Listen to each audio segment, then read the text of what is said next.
নমস্কার, জয় শ্রী গণেশ। স্বাগতম আপনাদের প্রত্যেককে আজকের বিশেষ পর্বের অনুষ্ঠানে।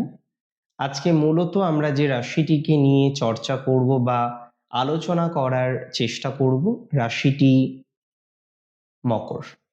মকর অর্থাৎ ক্যাপ্রিকন। মকর রাশির জাতক জাতিকারা শনির জাতক, এটা আমরা সবাই জানি। কিন্তু এটা অনেকেই হয়তো জানেন না যে শনি ছাড়াও এই রাশিটির উপরে মঙ্গলের প্রভাব আছে, চন্দ্রের প্রভাব আছে, রবির প্রভাবও আছে। তাই তো মকরের সকল জাতক জাতিকারা কিন্তু সেম নয়। যাদের উপরে রবির প্রভাব বেশি তারা এক ধরনের, তাদেরকে আমরা বলি উত্তরাষাঢ়া নক্ষত্রের জাতক জাতিকারা। যাদের উপরে চন্দ্রের প্রভাব বেশি তারা আর এক ধরনের, তাদেরকে আমরা বলি শ্রবণা নক্ষত্রের জাতক জাতিকারা, তাদের গণটা দেবগণ। এবং যাদের উপরে মঙ্গলের প্রভাব বেশি তারা হচ্ছে ধনিষ্ঠা নক্ষত্রের জাতক জাতিকারা, তাদের গণটা আবার দেবাড়ী। তো এহেন তিন নক্ষত্র, এই তিন নক্ষত্রের জাতক জাতিকাদের বৃহস্পতির সঞ্চারের ফলাফল আলোচনা করব। এবং সর্বোপরি মকরের ক্ষেত্রে 7th হাউসে জুপিটার এবং জুপিটারের অবস্থান কি ধরনের ফলাফলটা বহন করে নিয়ে আসবে সেটি কিন্তু আমরা আলোচনা করব। দেখুন, আমি খুব দায়িত্ব নিয়ে কয়েকটা কথা বলি। মকর রাশির ক্ষেত্রে বৃহস্পতির সমসপ্তমে প্রবেশ বহু মকর রাশির জাতক জাতিকাদের জীবনে প্রাণের সঞ্চার ঘটাবে। মেনি অফ ইউ, আপনারা অনেকেই আমাকে বলতে পারেন, কি এটা আবার কি কথা, কিভাবে প্রাণের সঞ্চার ঘটাবে? আগে ঘটাবে, কারণ বহু মকর রাশির জাতক জাতিকারা তারা পরিবেশ বা পারিপার্শ্বিক চাপে মাঝে কিন্তু সত্যি ভুল ডিসিশন নিচ্ছিলেন, কিন্তু বর্তমানে আপনি আবার বলবো সংজ্ঞা ফিরে পেয়েছেন, ভুল ডিসিশন থেকে বেরিয়েছেন এবং ধীরে ধীরে পুনরায় জীবনচক্রকে আবার সেটেলড করার জন্য যে অদম্য চেষ্টা দেখা যায়, সেই চেষ্টাটা কিন্তু আপনার মধ্যে অলরেডি তৈরি হয়ে গিয়েছে। দেখুন, আমি আমার ব্যক্তিগত অভিজ্ঞতাকে কাজে লাগিয়ে আপনাদের যে কথাগুলো বলতে চাই তার মধ্যে প্রথম হলো ম্যারেজ লাইফ। মকর রাশির বৈবাহিক জীবনের ভয়াবহতা সম্পর্কে আপনারা অনেকেই পরিচিত, যে আপনার ম্যারেজ লাইফের জায়গাটা বেশ ডিস্টার্বড। তার সব থেকে বড় কারণ কিন্তু ইনলস। মকর যত না প্রবলেম ফেস করে তার ইনলসের কারণে প্রবলেমের মাত্রাটা আরো বেশি থাকে। তার মানে ইনলস প্রবলেম আপনার জীবনচক্রে কিন্তু একটা বড় সমস্যা। আমি মনে করি যে সমস্ত মকর রাশির জাতক জাতিকাদের এই ইনলস প্রবলেমটা প্রচুর পরিমাণে রয়েছে, ইনলসের কারণে আপনাদের যাদের জীবনচক্রটা ঠিকঠাক জায়গায় নেই, আমি দায়িত্ব নিয়ে বলছি আপনার ইনলস প্রবলেম কিন্তু অনেকটা মিটে যাবে। ইনলস প্রবলেম থেকে বহু মকর বেরিয়ে আসতে পারবেন। বৃহস্পতির কৃপায় আপনাদের অনেকের ম্যারেজ লাইফ স্টেবল হবে। এখনো পর্যন্ত যাদের ম্যারেজ লাইফটা স্টেবল হয়নি, আমি কিন্তু মনে করি তাদের ম্যারেজ লাইফ স্টেবল হবে। অনেক মকর রাশির মিলিয়ে নেবেন আমার কথা, তারা কিন্তু বিবাহ বন্ধনে আবদ্ধ হতে চলেছে। অনেক মকর রাশি জাতক জাতিকারা আমার কথা মিলিয়ে নেবেন, তারা একটা ভালো পার্টনার পাবেন, যে পার্টনার এই মুহূর্তে নেই। তাহলে মকর রাশি জাতক বা জাতিকাদের ভালো পার্টনার প্রাপ্তির সম্ভাবনাটা আমরা দেখতে পাচ্ছি, তাদের পার্টনারশিপের জায়গাটা আমরা ভালো দেখতে পাচ্ছি, পার্টনার রিলেটেড প্রবলেমটা অনেকটা হ্রাসপ্রাপ্ত হবে সেটা বুঝতে পারছি। এবং সর্বোপরি আপনার এই যে ম্যারেজ লাইফ নিয়ে এত টেনশন, এত চিন্তা, এত দুর্ভাবনা, এত কঠিনভাবে ভাবছেন যে না বিবাহ জীবনটা এতটা খারাপ হয়ে গেল, শত্রুতার কারণে হোক, ভুল বোঝাবুঝির কারণে হোক, এখন যেন ম্যারেজ লাইফটা কন্টিনিউ করাই দায়। আমি আপনাকে দায়িত্ব নিয়ে বলছি, ম্যারেজ লাইফ রিলেটেড বিষয়ে বিস্তর পজিটিভিটি আপনারা পাবেন। ম্যারেজ লাইফ রিলেটেড বিষয়ে অত্যন্ত ডেভেলপমেন্টের জায়গা আসবে। বন্ধু ভাগ্যটা প্রচুর ইমপ্রুভ করবে মকর রাশির। মকর রাশি যারা ব্যবসায়ী আছেন, ব্যবসা করেন, তাদের সময়টা ভালো যায়। ব্যবসা সংক্রান্ত বিষয়ে প্রভূত উন্নতির সংযোগ দেখলাম, ব্যবসা সংক্রান্ত বিষয়ে প্রভূত ডেভেলপমেন্টের জায়গা দেখলাম। তাহলে ব্যবসায়ীদের টাইমিংটা ভালো, নিঃসন্দেহে এটি বলতে হয়। ব্যবসায়ীরা ভালো থাকবেন, তাদের পজিটিভিটির মাত্রাটা বাড়বে, একাধিক বিষয়ে তাদের পজিটিভিটির মাত্রাটা বাড়বে। এবং সব থেকে যেটা ইন্টারেস্টিং বলে আমার মনে হয়, আপনাদের মধ্যে যারা ব্যবসায়ী আছেন এবং হয় না যে ব্যবসা করতে গিয়ে আপনার ডাউনফল হলো, ব্যবসা করতে গিয়ে আপনার অনেকটা ফল হলো লাইফে, অনেকটা নেগেটিভ ভাইবসের মধ্যে আপনি চলে এলেন, আমি মনে করি তারা ভালো ফল পাবে, ব্যবসার জায়গাটা ইমপ্রুভ করবে, দ্যাটস ফর ভেরি শিওর। ব্যবসা কেন্দ্রিক বিষয়ে অনেকটা ডেভেলপমেন্ট করতে পারবেন, দ্যাটস ফর ভেরি শিওর। অল্প অল্প করে হলেও আপনার ব্যবসাটা পুনরায় দাঁড়িয়ে যাবে।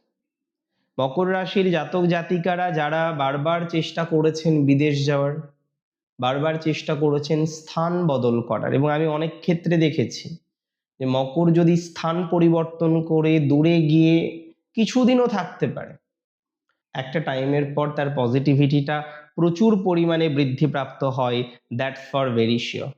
সুতরাং আপনার জীবন চক্রেও আমরা দেখতে পারবো যে একটা পজিটিভ ভাইবস কিন্তু হামেশাই আসবে, যে সময়ে বলেছি ওই সময়েই আসবে, এটা নিয়ে কিন্তু কোনো রকম ডাউট আমার নেই। মকরের এক্সপেকটেশনের কিছু ফুলফিলমেন্ট আছে, একাধিক বিষয়ের কিছু এক্সপেকটেশন আপনি ফুলফিলমেন্ট করতে পারবেন, একাধিক বিষয়ের ডেভেলপমেন্ট মকর করতে পারবেন, একাধিক বিষয়ে সুখের সংযোগ মকর রাশির জাতক জাতিকাদের ক্ষেত্রে দেখছি, এবং একটা বিস্তর এক্সপেকটেশন রাখছি যে মকর বৃহস্পতির সঞ্চারে নিজেদের জীবনচক্রকে নানাভাবে প্রভাবিত করতে পারবেন, দ্যাটস ফর ভেরি শিওর।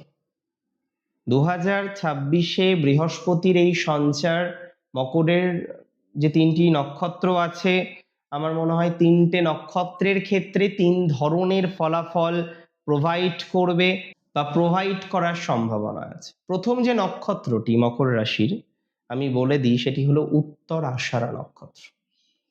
উত্তর আষাঢ়া নক্ষত্রের জাতক জাতিকাদের ক্ষেত্রে ব্যাপক পজিটিভিটি পাবেন। আমি বলে দিই, ফার্স্ট পজিটিভিটি পাবেন আপনার হেলথে। উত্তর আষাঢ়া নক্ষত্রে জাতক জাতিকাদের ক্ষেত্রে হেলথের জায়গাটা অনেকটা এনহান্স করবে। উত্তর আষাঢ়া নক্ষত্রের জাতক জাতিকাদের ক্ষেত্রে সরকারি যারা কাজকর্ম করেন তাদের ইমপ্রুভমেন্ট হবে, তাদের একটা ট্রান্সফার বা বদলির সুযোগ আছে।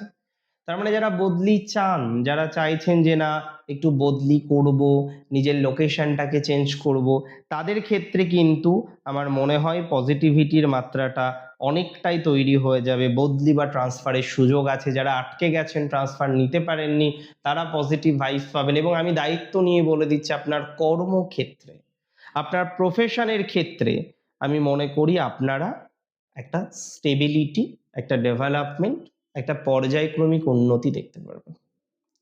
উত্তর আষাঢ়া নক্ষত্রে জাতক জাতিকাদের ম্যারেজ লাইফটাও কিন্তু পজিটিভ হবে, তবে শ্রবণার ম্যারেজ লাইফটা কিন্তু খুব নেগেটিভ নয়।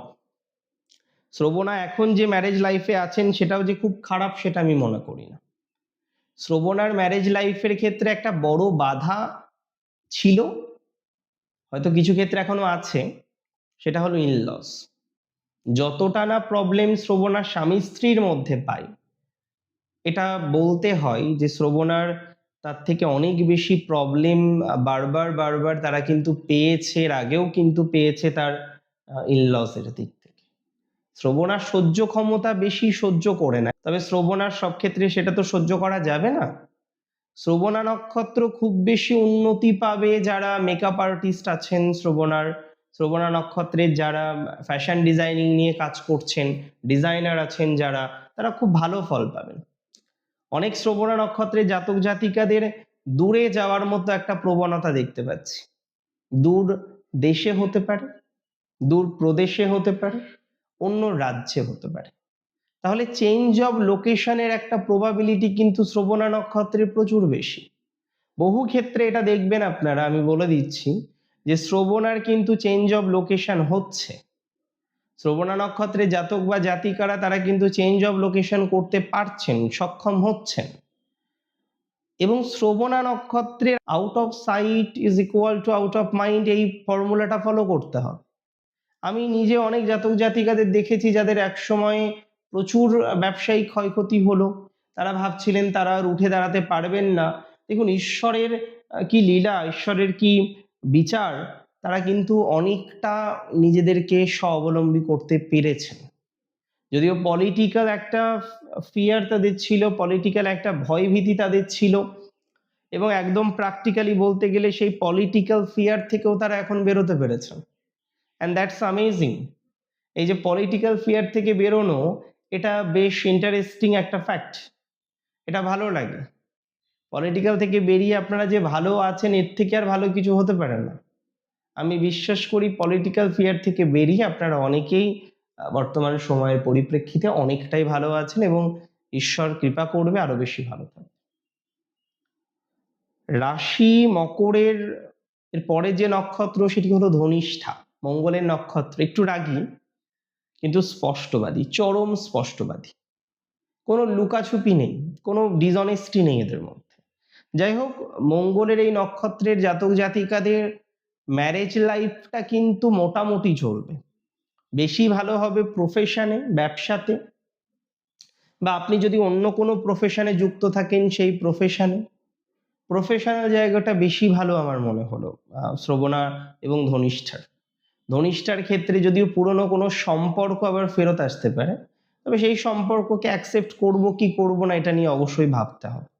হ্যাঁ, এটা ঠিক, ধনিষ্ঠার পুরনো সম্পর্ক বা যেটাকে আমরা বলি এক্স রিলেশনশিপ কিন্তু ফিরে আসতে পারে। এখন সেটি নিয়ে কি করা যায় সেটা কিন্তু বুঝে নিতে হবে বা বুঝে নেওয়ার প্রয়োজনীয়তা রয়েছে।